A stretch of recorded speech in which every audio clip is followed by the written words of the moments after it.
você está no quadro Pioneiros de Luz. Meu nome é Melissa e hoje estamos aqui com o senhor Dirceu Madalena, foi o comportor por muitos anos. Muito obrigado por a sua presença aqui hoje. É um prazer. O senhor pode começar falando o seu nome completo, sua data e local de nascimento? Sim, meu nome é Dirceu Madalena. Eu nasci em Duartina, no dia 29 de janeiro de 1949. Quais os nomes dos seus pais? Meu pai se chamava Ernesto Madalena e a minha mãe, Alzira Alquati Madalena. Nós somos em 7 irmãos na família. O primogênito é José Madalena. Ele é advogado em Ourinhos, mas jubilou-se também como comportor, como ministro da página impressa. Ele está completando este ano 80 anos de vida. Tem sido uma bênção. Depois veio Valdomiro Madalena, depois eu, depois veio uma irmã, ficou no meio de todos, né?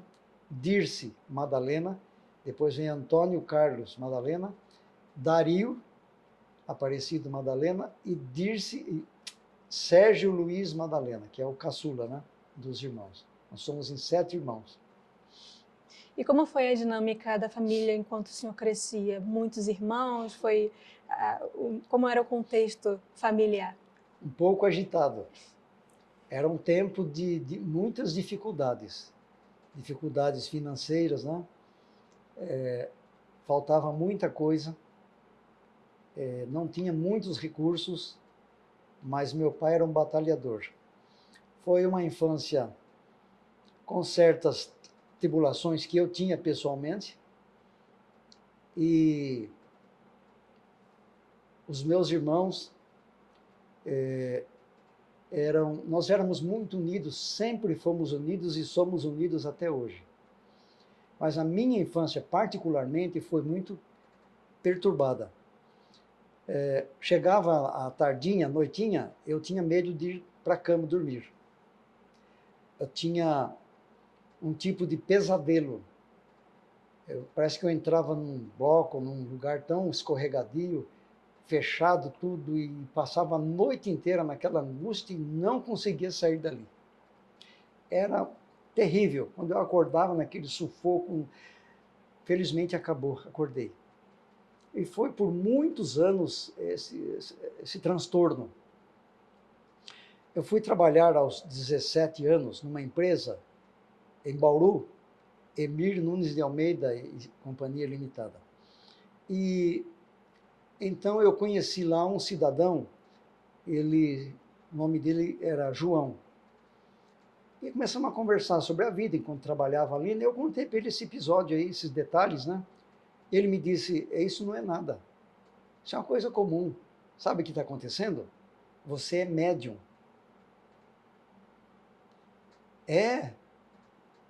Eu não gostava dessa palavra, né? Eu achava que não era grande coisa. Mas aí, o que tem que fazer? Ele falou, você vai num lugar apropriado, né? Um centro, e procura um pai de santo, e ele vai te pedir lá para você comprar algumas coisas, uma galinha, uma vela, galinha preta, vela, uma garrafa de cachaça, charuto, e numa sexta-feira você vai numa encruzilhada, faz um despacho e tudo isso vai acabar. Impressionante, né? Só que Deus deixou que ele mostrasse o outro lado. Deus o usou. Eu disse, meu pai já era leitor da Bíblia, embora não conhecesse muito bem, ele era vicentino, da igreja católica, né? E eu perguntei para esse João, e se eu me pegar com Deus? Meu pai já estava, nesta época, já estudando a Bíblia com um instrutor bíblico da igreja adventista, começando os estudos. Se eu me pegar com Deus também dá certo, mas se você disser uma palavra feia, né, palavrão, você se separa de Deus. e com nós aqui você pode falar o que você quiser que não se separa. Então ali foi o divisor de águas, luz e trevas. Entenderam? Daí eu comecei a pensar melhor nessa situação. Mais para frente um pouco, eu tinha a mesma idade, nós formamos uma banda em Bauru. Com quantos anos o senhor estava na época? 17, ainda 17. A banda chamava Os Rebeldes. Era da Jovem Guarda. E eu era o guitarrista base dessa banda, né? E daí, nesse período, a gente fazia shows, era bailinhos de brincadeira dançante, aquela coisa toda. E nesse período, um show que nós fizemos na cidade de Iacanga, um dos componentes do grupo me ofereceu ali naquele tempo, o psicotrópico era uma bolinha, né? Bolinha colorida. Era o psicotrópico. Falou, você toma uma dessa daqui e um trago de cachaça, você toca que você nem percebe. E eu comecei a cada vez mais distinguir os lados, né? A luz e as trevas. Daí eu fui para São Paulo, e lá em São Paulo, meu pai sempre queria que eu fosse à igreja em Bauru, já no final, antes de eu ir para São Paulo, e eu não queria ir para a igreja dele. E mudei para São Paulo por causa do trabalho, e lá o primeiro sábado que eu estava em São Paulo, eu já fui para a igreja adventista, sozinho ali, né? Meu irmão estava morando lá já, eu fui morar com ele, mas longe dos pais. E eu comecei a ir para a igreja. E ali já fui batizado, está aqui no contexto, né? Fui batizado no dia 28 de setembro de 1968, na Igreja Central Paulistana, era a Rua Taguá, 88. Não sei se é lá ainda essa igreja, né? E os pastores, que eram pastores tradicionais, conservadores, né? Pastor Hermano Bassi fez o sermão do meu batismo, do nosso batismo, batizei junto com meu irmão. E quem oficializou o batismo lá no tanque batismal foi o pastor Ismael Pereira de Loyola. Os meus estudos, pois não.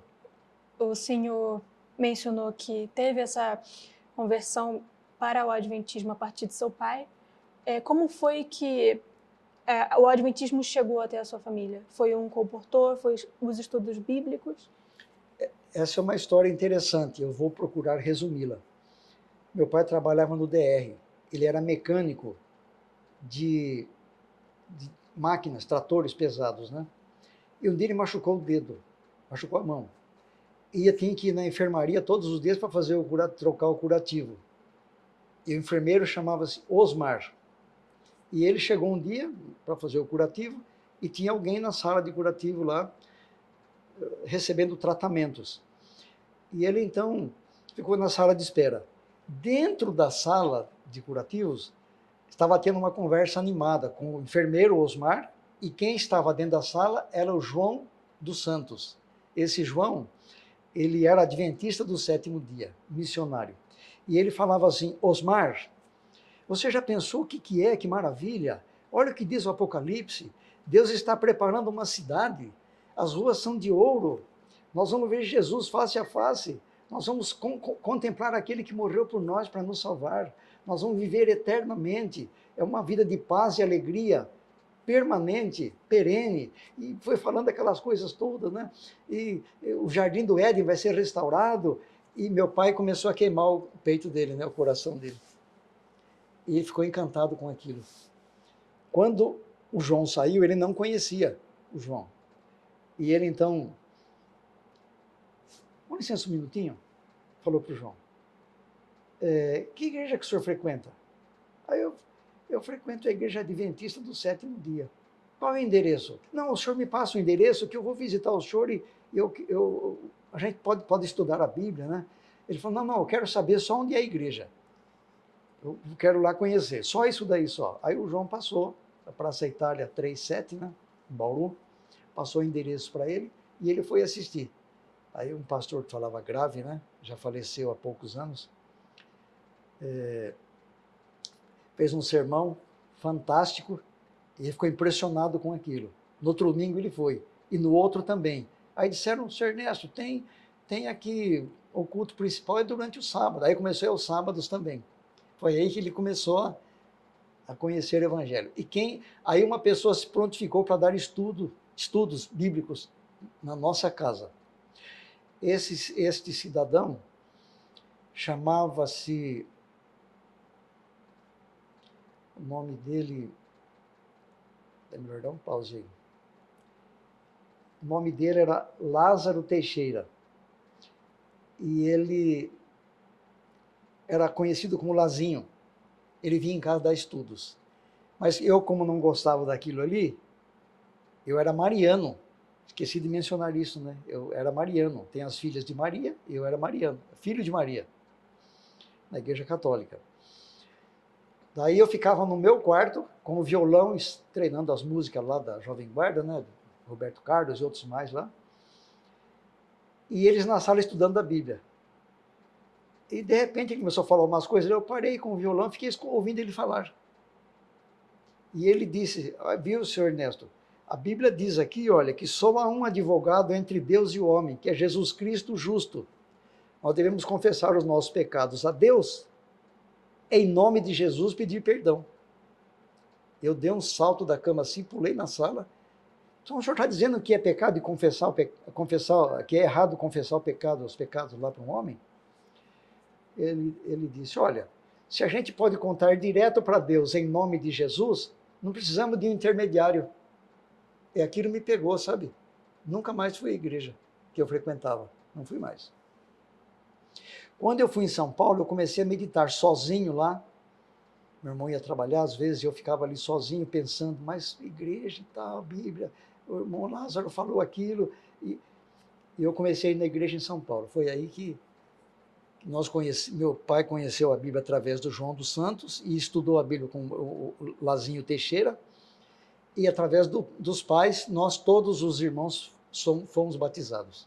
Graças a Deus por isso. Amém. Agora, voltando um pouco, o senhor pode contar sobre a sua escolaridade? Onde foi e quando que o senhor cursou o primário, depois, posteriormente, o ginásio e o colegial? O primário foi numa escola bem pobre. O prédio era fornecido pela FEPASA antiga, né? FEPASA. Um prédio de madeira, chamava Escola de Triagem. É perto da Serraria Brasil, para baixo da Serraria Brasil, lá perto da linha. Depois eu concluí os meus primeiro grau, né? No grupo escolar Professora Mercedes Paz Bueno. Depois cursei o Senai. Me formei em uma escola profissionalizante. Depois eu concluí, eu fiz contabilidade, eu fiz o colegial e depois eu fiz contabilidade também. Foram esses estudos que eu fiz. Agora,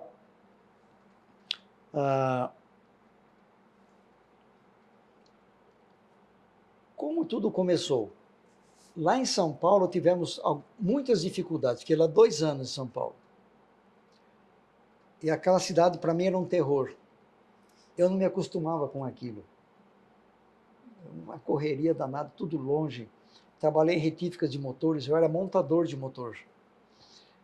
Até que aconteceu alguns desencontros e eu acabei voltando para Bauru, para casa dos pais. Quando eu cheguei em Bauru, fui à igreja no sábado e agora aqui tem uma coisa interessante. O irmão Amaury Silva, que ainda frequenta a igreja de Bauru, encontrei com ele ontem, ele era colportor. E daí, seu pai falou que você voltou para cá e coisa e tal, já está batizado, por que você não vem para a colportagem? O que é isso? Você vai divulgar literatura que fala sobre o evangelho, fala sobre a salvação, etc. e tal. E eu fui pesquisar aquilo, vim para um curso no IASP, e logo em seguida, no dia 12 de agosto de 1969, eu ingressei na colportagem. Foi o primeiro dia. Houve ali alguns desencontros. O assistente fez várias ofertas, conseguiu vender um livro, foi almoçar e falou, depois você começa sozinho e depois lá para as 3 eu venho de novo, né? Aí eu comecei a fazer logo que eu voltei, continuar de onde ele parou. A primeira porta que eu bati era uma casa de madeira, casa alta, com um porão embaixo, né? Subi a escada e bati na porta. Uma senhora idosa abriu a porta e eu estava bem perto da porta, né? Nós estamos fazendo um trabalho aqui em favor, em benefício das famílias, sobre o bem-estar das famílias, né? E tal. Ela falou, não tenho tempo para perder, e bateu a porta na minha cara. Eu desci daquela escada ali. É isso comportagem? Não me serve. Você não presta para mim. Fui esperar o assistente chegar para entregar para ele o prospecto e todo o material e voltar para minha casa. Não tinha sombras, eu fui descansar em costeira na sombra do muro do cemitério. Na sombra ali, fiquei ali esperando, né? Que lugar mais apropriado, né? Para morrer a carreira de um comportor do que na sombra do muro do cemitério. Não tem lugar melhor, né? Quando ele chegou, ele disse, não é assim não, irmão. Ele é o José Ferraz de Almeida, pai do pastor Wilson Ferraz de Almeida, que faleceu há pouco tempo, que era o amigo meu, ele era o barítono do Arautos do Rei. E ele, não é assim não, me siga. Aí eu fui atrás dele, ele foi indo, vendeu mais alguma coisa ali, eu falei, opa, pegou o jeito, né? Aí eu comecei a fazer sozinho, depois que ele foi embora, ainda à noitinha ainda vendi mais alguns livros ali, né? Então, dali para frente, nós começamos a entender o que era a comportagem.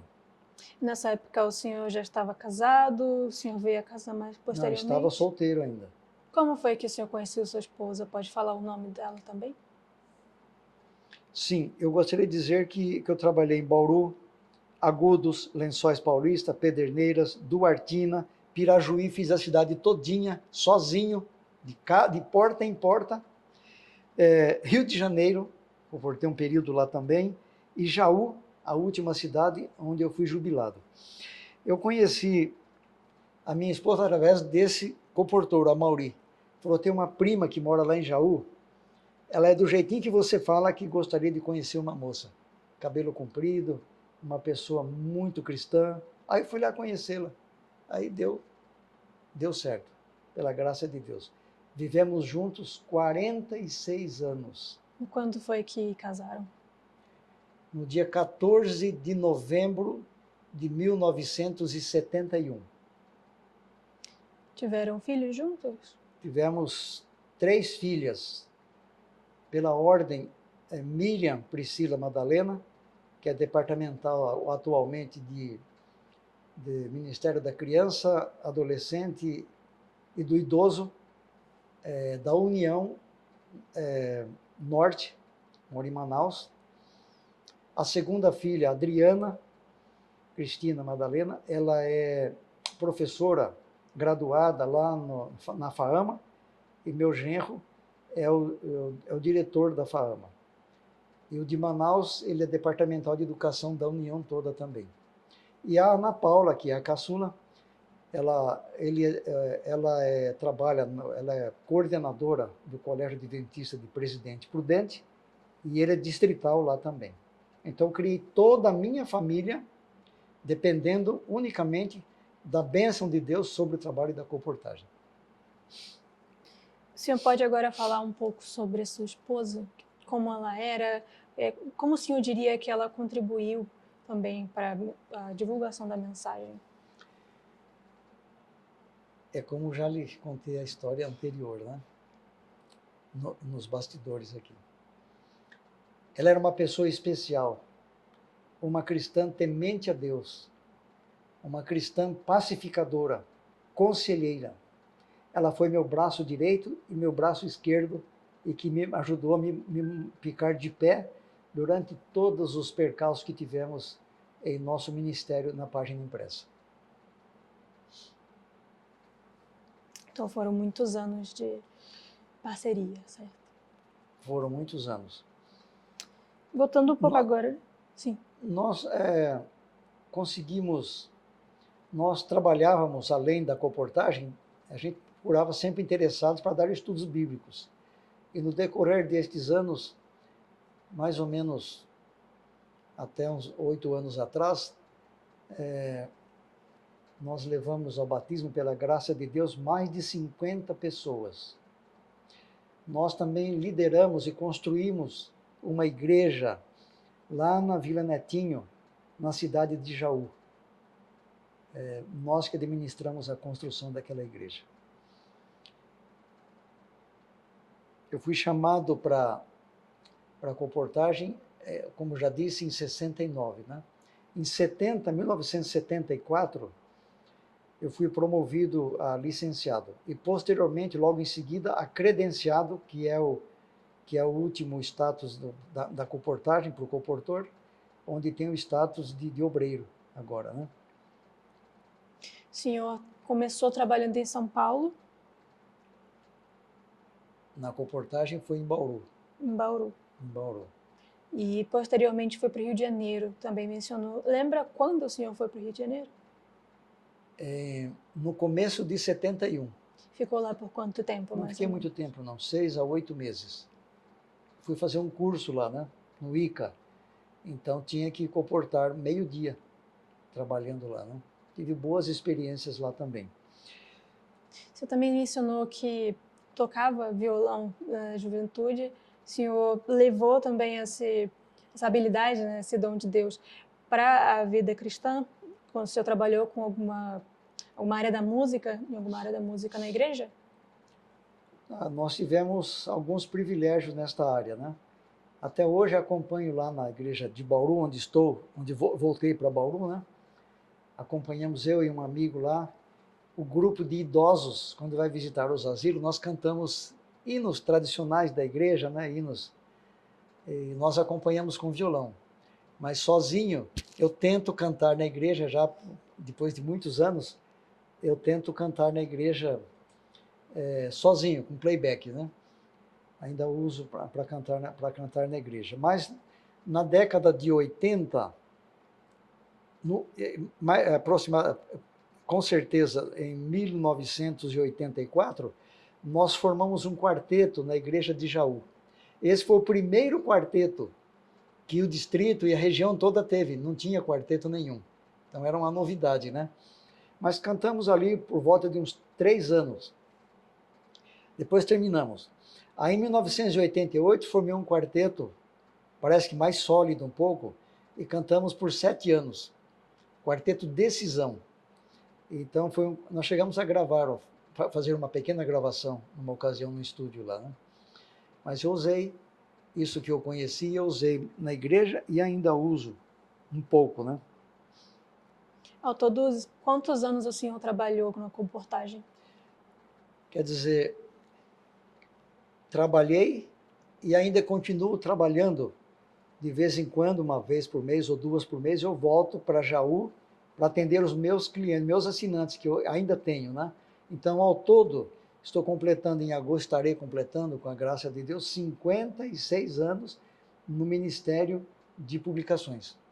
56 anos. Graças a Deus por isso. São muitos. Eu escrevi um livro, um pequeno livro também, com experiência da colportagem, chama-se Mensageiro. A Casa Publicadora Brasileira publicou esse livro. O senhor com certeza deve ter muitas histórias, certo? Sobre seu período na colportagem. O senhor pode compartilhar aqui um pouco sobre a sua experiência? Qual delas? A que o senhor preferir. Então, são várias experiências. Uma delas, que marcou, entre muitas que marcaram a minha vida, foi quando o irmão Francisco Mendes, na cidade de Assis, me procurou e pediu se eu podia visitar uma moça que morava na saída por uma cidadezinha chamada Cândido Mota. Era uma chacrinha. E uma chácara. E eu disse, posso ir lá? O que ela está querendo? Ela quer comprar uma Bíblia. Eu pensei, Bíblias assim eu não vendo, mas eu posso ver e tirar a encomenda, né? Aí fomos visitar, só que ele falou, só que a chacrinha é a seguinte, não sei se você vai lá, né? Lá é um prostíbulo. E ela vive lá. Eu vou lá, por que não? Eu vou lá, sim. Aí cheguei lá, um portão grande assim, não estava trancado, eu abri, entrei e bati palmas, né?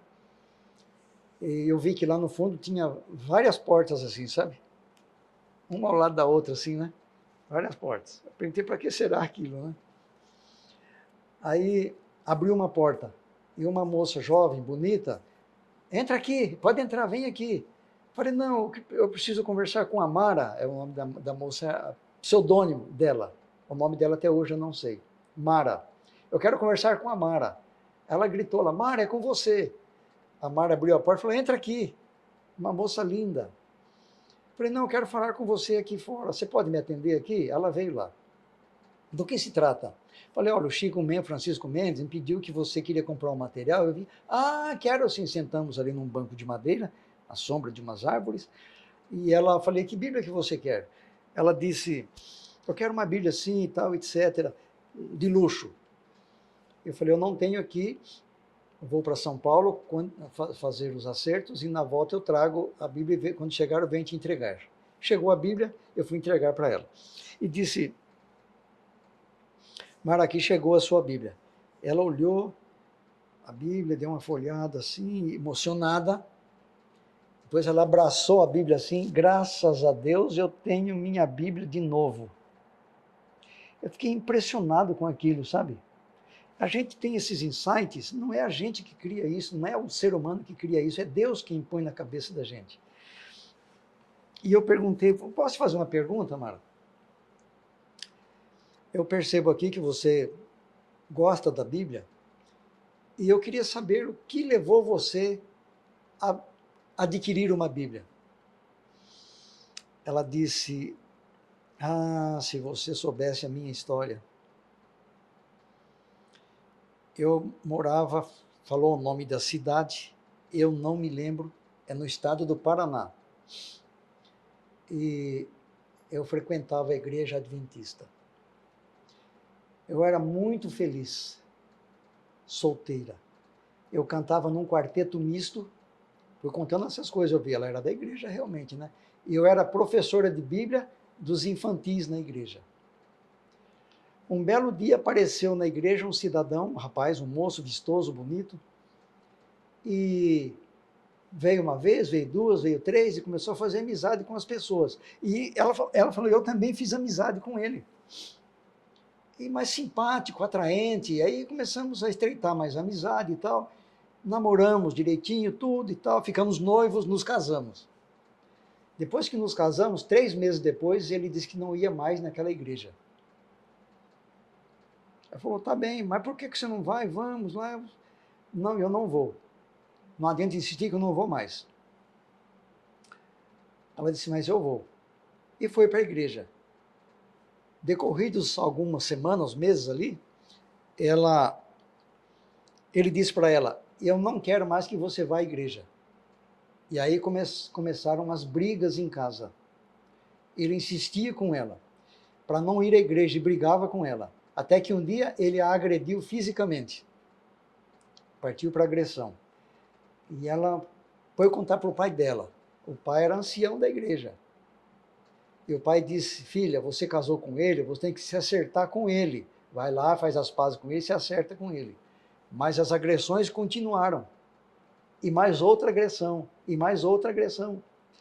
E a Mara disse, eu não aguento mais essa vida. Pai, não dá mais para ver desse jeito. Não, tem que acertar com ele, vamos orar, não sei o quê. Se eu fosse o pai, eu teria ido lá para conversar com esse cidadão. Mas não sei por que cargas d'água, não vou julgar, o pai não foi.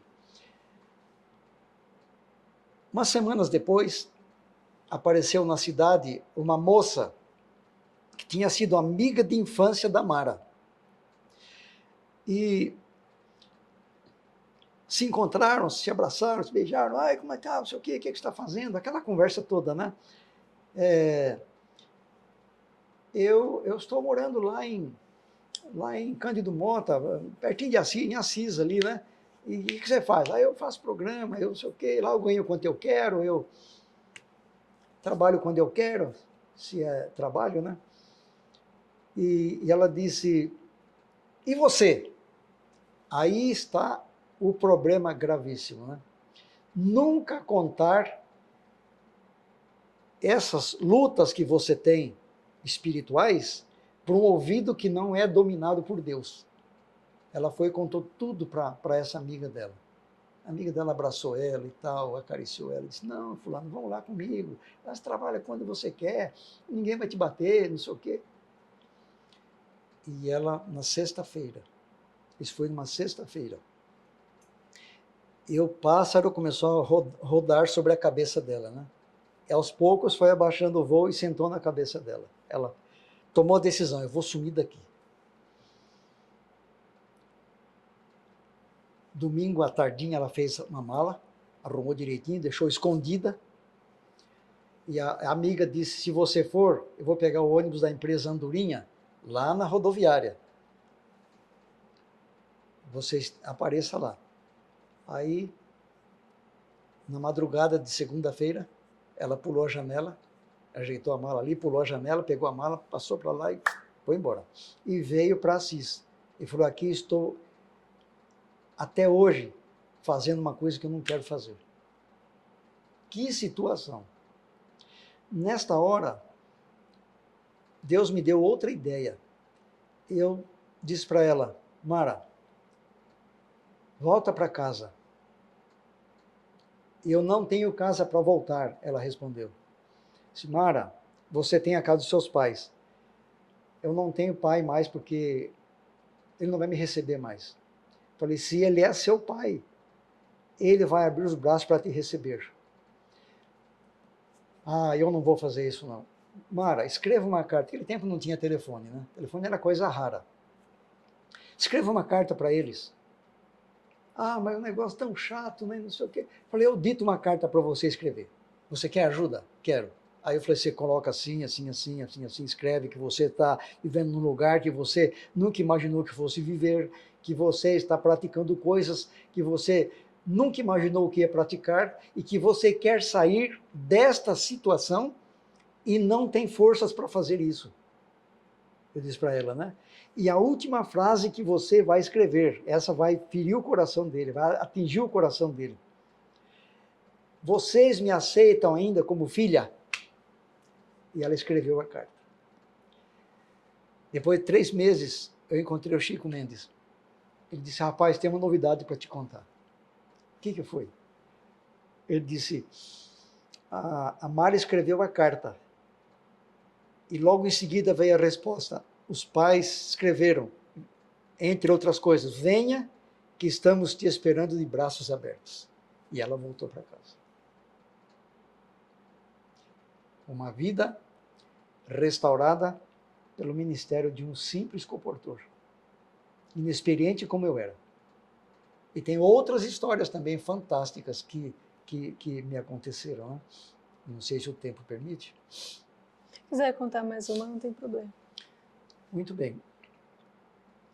Você perguntou da esposa, e eu digo tanto para o comportor como para o ministro do Evangelho, ministro da Página Impressa e ministro do Evangelho, né? O pastor, o trabalho da esposa é fundamental para isto. Eu fui visitar um padre que era meu cliente, meu amigo, na cidade de Salto Grande, padre Duílio Liburdi. Este padre era assinante, ele fazia 4 assinaturas das nossas revistas. Ele se tornou um amigo meu. Um dia, nas renovações, eu fui lá falar com ele, e ele tinha um contínuo. Esse contínuo trabalhava para ele, via correspondência, ele era um corcunda, ele não endireitava o corpo, ele não ficava em pé, ele ficava o corpo dobrado, a coluna dobrada, ele não conseguia levantar. E conversando com o padre, eu vi que o padre estava escrevendo uma carta para Roma, ele já era idoso já, pedindo permissão para o Papa para voltar para a cidade natal dele, na Itália, para morrer junto dos familiares dele, né? E conversei com ele ali, nisso entrou o contínuo, todo curvado lá, né? Parece que olhava para o chão, e tão curvado que ele era. Ele jogou literalmente as correspondências aí na mesa do padre e foi lá para o fundo. E o padre olhou e balançou a cabeça assim e disse: "Ô, Dirceu, você é religioso, jovem ainda, você não pode dizer uma palavrinha para esse meu rapaz aí?" Falei: "Posso." Aí ele chamou o rapaz. O moço veio lá. Falou: "Eu quero te apresentar um amigo", o padre disse, né? O padre Duílio disse: "Eu quero te apresentar um amigo, e para que você conheça e tal, ele quer falar um pouquinho com você." Aí eu dei a mão para ele, e ele, encurvado assim, me estendeu a mão, e eu: "Como vai? Tudo bem?" Ele falou: "Como é que pode estar tudo bem se eu não posso nem me levantar e endireitar meu corpo, e para subir na minha bicicleta eu tenho que deitar a bicicleta no chão?" É terrível, né? Essa era a revolta dele. Aí o padre falou, ele tinha pedido para dar uns conselhos para o rapaz, e eu me lembro que eu tinha dado para minha falecida esposa, tinha dado uma biblinha pequena, mas era o Novo e o Velho Testamento, os dois ali, né? E eu carregava ela na pasta, que era pequena, não tinha muito volume, né? Eu lembrei da biblinha, eu levei os pensamentos a Deus: o que eu faço? Deus me fez lembrar da Bíblia, peguei aquela Bíblia e comecei a ler passagens para esse rapaz, de conforto, de ânimo, de esperança, né? E cada verso que eu lia, quando eu comecei a conversar com ele, o padre parou de escrever de novo, depôs a caneta e ficou ouvindo, braços cruzados, ficou ouvindo o que eu estava falando para o rapaz. Cada frase que eu falava, verso que eu lia: "Não é verdade, padre?" O padre confirmava.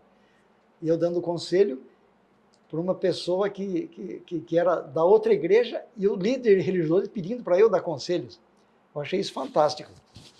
Bom, dei os conselhos para ele, falei bastante com ele, acabei de acertar a situação com o padre, e saí dali, fui despedido do rapaz. Ele disse: "Não, eu vou contigo até o ponto de ônibus." Ele falou para mim, né? Animado que ele ficou, contente. E fomos conversando sobre diversos assuntos até chegar no ponto de ônibus. Chegou lá, ele disse: "Vai com Deus, muito obrigado" e tal. Eu vim embora, né? Quando eu cheguei na cidade de Assis, minha esposa perguntou: "Como é que foi o dia?" Falei: foi corrido, trabalhoso, mas fui abençoado." Aí ela falou: "O que aconteceu?" Falei: "É uma experiência lá com o padre, ele pediu para aconselhar um membro da igreja dele, e foi assim, assim, assim, e coisa e tal. E na hora que eu estava conversando com o rapaz, desabou uma tempestade muito grande. E a casa paroquial, a vidraça era de vidro transparente. E os galhos daqueles chorões batiam na vidraça, espirrava água para todo lado, lá por fora, né? E aquilo marcou, mas que tempestade era essa? Mas tanto agitava as árvores que era espantoso, nunca vi um negócio desse. Aí passou, parou de chover, fui embora, como já mencionei. Chegando em casa, ela falou: "Mas como é que foi essa história?" Aí eu contei para ela tudo o que havia acontecido. Aí ela disse: "Que hora foi isso daí?" Falei: "Hora?" Eu não marquei a hora. "Choveu aqui?" Ela falou: "Choveu, deu uma tempestade." Pois lá deu uma tempestade. Foi exatamente na hora da tempestade. Falei: "Eu não acredito." Na hora da tempestade. Ela falou: "Pois é. Na hora da tempestade, foi tão forte, e eu fiquei tão assustada, e me deu um negócio tão ruim, que eu não sabia o que estava acontecendo. Meu Deus, o que está acontecendo comigo? Eu estou passando mal desse jeito? O que é que acontece?" E eu fui para o quarto. Fui para o quarto e vi em cima do seu criado mudo o livro, que é a nossa cartilha, né? Comportor Evangelista. Abri o livro aleatoriamente e caiu numa página lá que dizia: "O comportor encontrará pessoas desanimadas, desalentadas, desiludidas da vida, e poderá dizer a estes palavras de ânimo, de conforto e de esperança." É mais ou menos assim que diz o texto. E ela falou: "Então é isso, ele está precisando de oração." Aí ela se ajoelhou e pediu a Deus que enviasse um anjo lá para me socorrer. Ela não sabia o que era. Ela disse: "Então esse mal-estar que eu estava sentindo, foi Deus que mandou aquilo, foi um anjo que veio me incomodar para eu pedir forças para você dar o testemunho para aquele jovem que estava precisando." Então, a esposa tem muito a ver de um obreiro, seja em qual área for. O apoio dela, as orações, são importantíssimas. Senhor, já finalizando, o senhor pode contar qual o seu hino favorito e qual o seu verso favorito da Bíblia? Eu fiquei muito triste, porque eu tenho um sermão que eu já preguei em dezenas de igrejas. O sermão chama-se Visões do Céu. E o hino base para este sermão é Há Tais Cantos Lá no Céu. Conhece? Não puseram no hinário novo, mas é um hino extraordinário. Mas o coro diz, mas quando eu lhes contar a história desta redenção, da minha redenção, ou da sua, mudez, a letra diz, mudez, os anjos não podem compreender tão grande salvação. Eles nunca pecaram. Como é que eles podem entender o que é estar no pecado e ser resgatado das mãos do inimigo? Só os salvos vão poder cantar esse hino de vitória. Os anjos não vão cantar isso daí. Se não me falha a memória, eu já li sobre isso. Que é uma coisa impressionante. Que os anjos nunca pecaram, nunca precisaram de arrependimento, não sabem o que é isso. Entendeu? Então, este hino, Há Tais Cantos Lá no Céu, do penúltimo hinário. Agora, meu verso preferido, eu gosto muito de um capítulo da Bíblia. E me estremece quando eu leio, concentrado ali. O Salmo 139. Salmo 139. Onde eu for, Deus sabe. Deus conhece tudo. Diz o verso 9, se não me engano. E se tomar as asas da alva, se habitar nas extremidades do mar, até ali a tua mão me guiará e a tua destra me susterá. É Deus quem nos sustenta. E o verso que fala da nossa mensagem é João 14, 1-3. Não se turbe o vosso coração. Credes em Deus, crede também em mim. Eu prometi voltar e venho buscar vocês. Isso é fundamental, né? Muito bem. Agora, para finalizar, o senhor tem palavras que gostaria de compartilhar com comportores que estão assistindo o vídeo, irmãos da igreja? Quais são as suas palavras para as pessoas que estão assistindo? Então, eu gostaria de contar também uma história muito interessante. Eu havia me casado, fazia 6 ou 8 meses, mudei de Ourinhos para Assis, que eu não gostava de terra vermelha, fui para Assis, que era terra branca, mas não sabia que o território de lá estava meio abandonado. E chegou um período ali que não tinha mais renovações para fazer, não tinha nada. E eu trabalhei 15 dias num bairro de classe média, na cidade de Assis, tentando fazer assinaturas novas. E, por incrível que pareça, eu não consegui vender uma revista avulsa, nem um livro, nenhuma assinatura. 15 dias. A nossa despensa abaixou, ficou fraco. A despensa ficou fraca, não tínhamos mais alimento em casa. Ela fez o que tinha para aquela manhã e fizemos o culto e ela disse, olha, Deus te abençoe no trabalho. E quando você voltar, passa na mercearia e traga a comida para a gente fazer o almoço, que não tem mais nada em casa. Eu saí com aquilo na cabeça, retinindo no cérebro, né? Que coisa terrível! Não tem mais nada para comer em casa. Fui para a cidadinha de Cândido Mota, eu tinha um cruzeiro no bolso. É moeda que muita gente hoje não sabe o que é, né? A passagem custava 80 centavos. Eu gastei os 80 centavos, sobrou 20 centavos. Fui lá visitar o cidadão que é para renovar a assinatura. Ele adiou para dar uns 2 meses para voltar a visitá-lo. Atrapalhou a situação, né? Daí fui visitar um supermercado e ele também disse que por enquanto não ia fazer a renovação. Já era desistente, né? Depois fui visitar uma dentista, e ela também disse que noutra data ia fazer. Eu voltei para o ponto de ônibus, e vou tomar ônibus e voltar para Assis, e vou ver o que vou fazer da minha vida.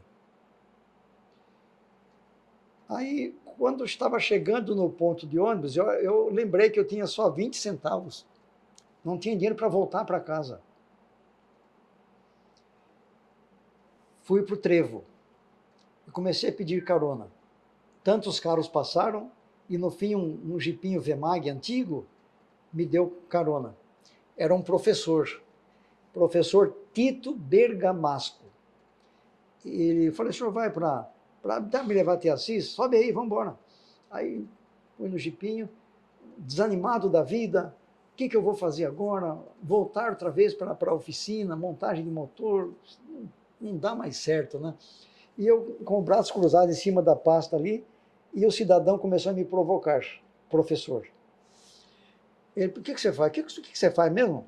Falei, eu trabalho para a Casa Publicadora Brasileira, mas falei tão corrido que ele nem entendeu. Eu estava revoltado, sabe, desanimado da vida. Aí, ele disse, mas o que vem a ser isto? Eu falei, ó, represento a revista Vida e Saúde, nosso amiguinho, e livros também sobre... Falou, mas o que é essa revista Vida e Saúde? E ele me provocando. Deus mandou ele me provocar. Aí, eu tirei a Vida e Saúde da pasta e mostrei para ele, fui mostrando os capítulos e os títulos dos artigos, né? Fui explicando, dobrei a revista quando acabou, coloquei na pasta, fechei de novo o zíper e fomos embora. Estava entrando na cidade de Assis, ele disse, eu gostei dessa revista. Ele falou, né? Eu gostei, eu quero fazer uma assinatura. Quanto é? Aí acertamos ali, ele parou, eu falei, para aqui que eu moro aqui pertinho. Parou em frente a uma mercearia, eu já comprava alguma coisa lá. Parou ali, eu fiz a assinatura, ele pagou, me deu 30 cruzeiros, eu não tinha troco, falei, estou sem trocado aqui. Na verdade, eu não tinha dinheiro nenhum no bolso, tinha 20 centavos. Aí ele falou, eu vou trocar ali, já volto. Tá bom, fui lá, troquei o dinheiro, devolvi o troco dele, e entrei na mercearia, fiz a compra que minha esposa pediu, ainda a moça embrulhou tudo em jornal, naquele tempo sacolinha de supermercado não existia, né? Embrulhou em jornais ali e tal, aqueles pacotes, e eu pedi para ela me ajudar a colocar nos braços aqui para segurar, que era bastante coisa, né? E eu falei para ela enganchar a pasta na minha mão e fui com aquele peso todo. Até no portão gritei para ela, veio correndo atender. Ai, meu Deus, obrigado, o senhor respondeu às nossas orações. Nós vamos poder fazer o almoço. Aquele foi um almoço especial que nós tivemos, né? A mão de Deus. Portanto, você que talvez esteja pensando em entrar em qualquer ministério da igreja, especialmente o da colportagem, que depende inteiramente da mão de Deus, até para trazer o alimento para casa, não desista da ideia, não desanime, vá em frente, porque esse é um trabalho dirigido por Deus. Há um texto aqui que Ellen G. White mostra, ela diz, na página 2 do Comportor do Evangelho, diz assim, olha, desde este pequeno começo foi-me mostrado assemelhar-se a torrentes de luz que circundavam o mundo. A nossa literatura já está circundando o mundo, ainda mais com a distribuição desses livros sobre esperança, são muitos livros, né? Ela diz outra coisa, se há um trabalho, se há uma obra importantíssima, importante, é o trabalho da colportagem, não menos que o outro, de levar perante o povo a literatura que contém a mensagem das Escrituras, né? E um outro texto que eu descobri através do professor capelão do Colégio Adventista de Paulínia, ontem ainda, esse texto me espantou, porque é um texto que diz que a colportagem nasceu na mente de um que não pode errar. Mas no livro Mensageiro da Esperança, diz que esse texto é atribuído a Ellen White. Agora, com esse professor, esse pastor, ele me ajudou, e eu descobri o texto original. ele me passou o texto em inglês e tem a tradução aqui, né? A obra da colportagem teve origem na mente de Deus. Deus não cria nada que é para fracasso. Outra coisa, e ele a ordenou como meio de apresentar ao povo a luz contida em nossos livros. A obra do colportor evangelista é uma obra sagrada, e os que nela estão empenhados devem compreender que não estão envolvidos em uma ocupação comum. Esta obra foi instituída primeiramente por aquele que nunca comete erros. Deus não comete erros. Se ele diz que a colportagem está determinada a pregar o evangelho e ela vai ser um sucesso desde o seu princípio, e ela vai ajudar a concluir a obra, não tenha medo. Vá em frente, porque a colportagem nasceu na mente de Deus e ele não erra. Amém. Então, já caminhando para o final, algo que eu esqueci de perguntar é o nome da sua segunda esposa. Ah, sim. O nome da minha segunda esposa é Nilda Ferreira dos Santos Madalena. Estamos casados há 8 anos. E ela tem me apoiado, na medida do possível, no trabalho que eu continuo fazendo ainda. Muito bem. Então, essa foi a entrevista. Nós agradecemos muito a você que está assistindo, ao senhor Dirceu por estar aqui conosco hoje. Muito obrigado pela sua participação. Com certeza muitas vidas serão abençoadas por ouvir a sua história. Muito obrigado. Eu que agradeço esta feliz oportunidade. Me sinto honrado em participar desse ministério e de estar participando aqui também para registrar histórias que muitas pessoas não conhecem. Amém. Amém.